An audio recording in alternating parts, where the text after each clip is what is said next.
गुलाम बने हुए हैं, मानसिक गुलाम हैं।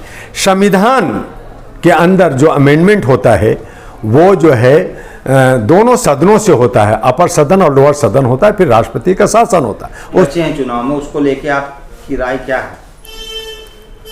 जर्नलिस्ट महोदय, सवाल आपका बहुत अच्छा है, लेकिन थोड़ा पेशेंस रखिए। 2 दिन का 18 से 23 हमारा पार्लियामेंट का विशेष अधिवेशन सेशन बुलाया गया है और मुझे जैसा लगता है कि इसमें वन नेशन वन इलेक्शन की गूंज होगी, यूसीसी की गूंज होगी, महिला अधिवेशन की गूंज होगी, एनआरसी की गूंज बनेगी और हो सकता है कि वन नेशन वन इलेक्शन में जो 4 राज्यों में चुनाव है इसको टाल दिया जाए और नेशनल जो इलेक्शन है असेंबली का, ये जनरल इलेक्शन जो है मई में, वो भी थोड़ा आगे बढ़ा करके एक साथ इलेक्शन करने की बात की जाए। और वो इसलिए मैं आपको दावे के साथ कह रहा हूं कि 4 राज्यों में जो चुनाव है वहां बीजेपी की सरकार हारने जा रही है।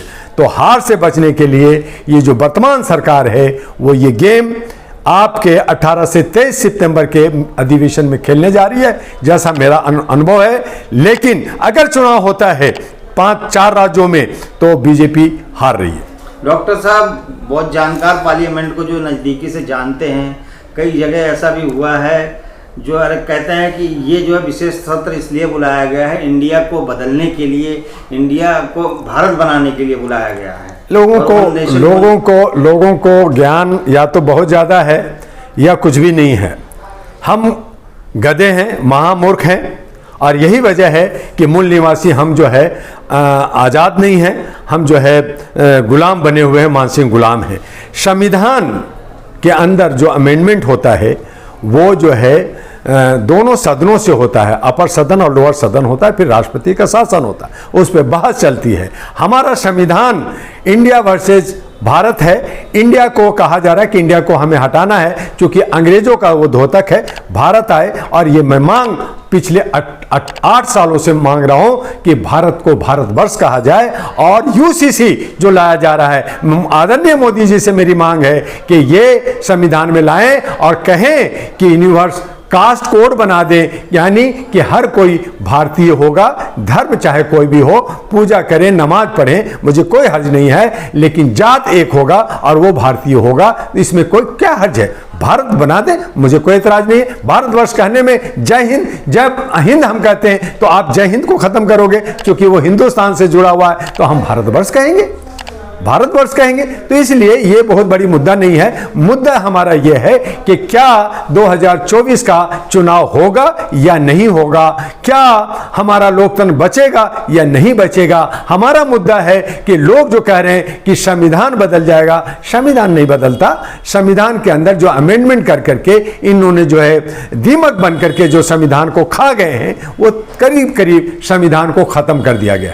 इंडिया गठबंधन ने पत्रकारों को जो है बहिष्कार किया, नेशनल पत्रकारों को, नेशनल मीडिया के पत्रकारों को, कितना इस बात पे वो है क्या नाम? देखिए, ये बहिष्कार पहले से भी होना चाहिए था। जब बीजेपी की सरकार बनी और जब गोदी मीडिया और पेड मीडिया की बात आई तो बदल देनी चाहिए थी। लेकिन एक पत्रकार को टारगेट बनाना, एक सिपाही जवान को टारगेट बनाना, एक किसान को टारगेट बनाना, ये उचित नहीं है। उसके जो मालिक हैं, जो अडानी है, अंबानी है, हमारा जो और बड़े बड़े सारे लोग, जो कंपनी 129 जो कंपनियां हैं जिनको संरक्षण जो भारत सरकार दे रही है, उनको बैन होना चाहिए। और अगर हमारी गठबंधन आई या हमारा एनडीए और इंडिया हारती है और हमारी राष्ट्रीय महागठबंधन भारत आती है, तो हम इन जितने भी मीडिया के जो मालिक हैं उनके गले में हम पट्टा डालेंगे।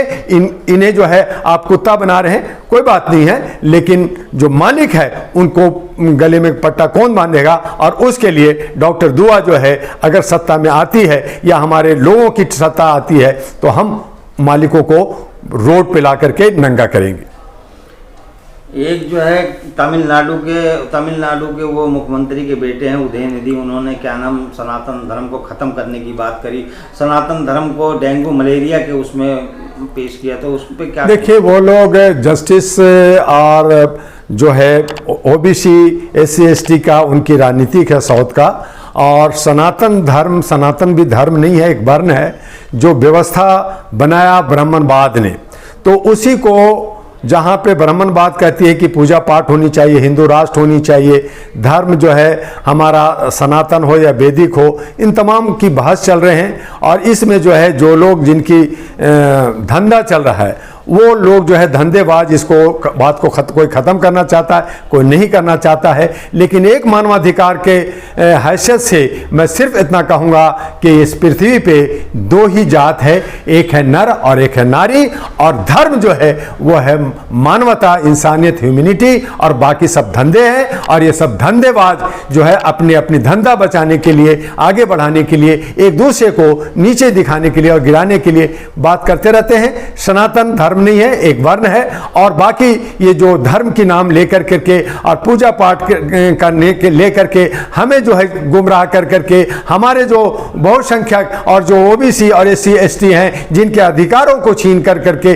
उनके साथ जो भेदभाव का नियत रखती है, जो लोगों को गिराने की नियत रखती है, और अगर सनातन का पैटर्न लेकर के ये आती है तो हम ये कहेंगे कि 1500 साल पीछे भारत को ले जा रहे हैं, जहां पे हम सिर्फ गुलाम थे और स्वर्णों के जो ब्राह्मणवाद था उनके जो है पैरों की जूती थे, और वो ये जूती बनाना चाहते हैं। तो साउथ के लीडरों ने अगर ये मांग की है तो मैं उसका समर्थन करता हूं। 4-5 राज्यों में विधानसभा चुनाव होने वाला है, एनडीए वर्सेस एनडीए जो है लड़ेगी। आप किसकी सरकार बनते देख रहे हैं? साहब, न एनडीए का सरकार बनेगी, क्योंकि हम उसका विरोध जनवरी से कर रहे हैं।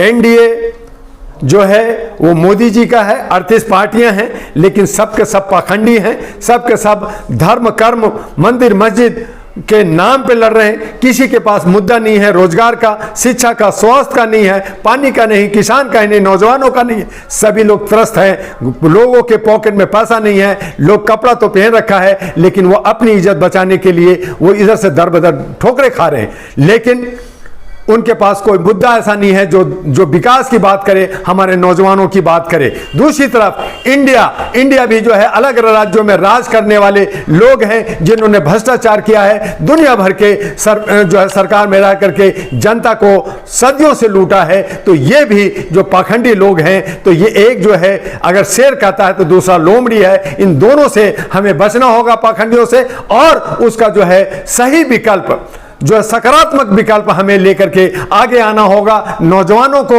नए समीकरण को बनाना होगा, नए महिलाएं और नए एडवोकेट, नए जो है हमारे जस्टिस, बहुत सारे लोग 140 करोड़ में ऐसे बहुत सारे नौजवान हैं जो देश की सेवा करना चाहते हैं। उसका हमने सही विकल्प लेकर करके हम जो है राष्ट्रीय महागठबंधन भारत लेकर के आ रहे हैं, जिसमें 222 हमारी पार्टियां हैं, और पार्टियों को हम कह रहे हैं कि आइए, एक एक भी पार्टी के लोग हैं जिनका दशा दिशा सही है, देश की सेवा कर सकता है, वही आएगा। तो आप ये मान लीजिए कि ना एनडीए की सरकार होगी, ना इंडिया की सरकार होगी, जो तीसरा फ्रंट होगा उसकी सरकार होगी। सरकार द्वारा घमंडिया घोषित किया गया है, तो आप इस पर क्या?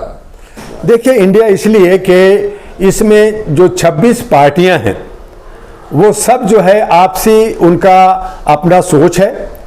केजरीवाल अपना मैनिफेस्टो रखते हैं, अपनी सोच रखते हैं, उधर ममता का अलग सोच है, स्टैलिन का अलग सोच है। तो ये जितने भी उनके साथ जो पार्टियां हैं उनके लिए तो अभी सीट की मारामारी होगी, उसके बाद में प्रधानमंत्री कौन होगा, मंत्री कौन होगा, इसकी लड़ाई होगा।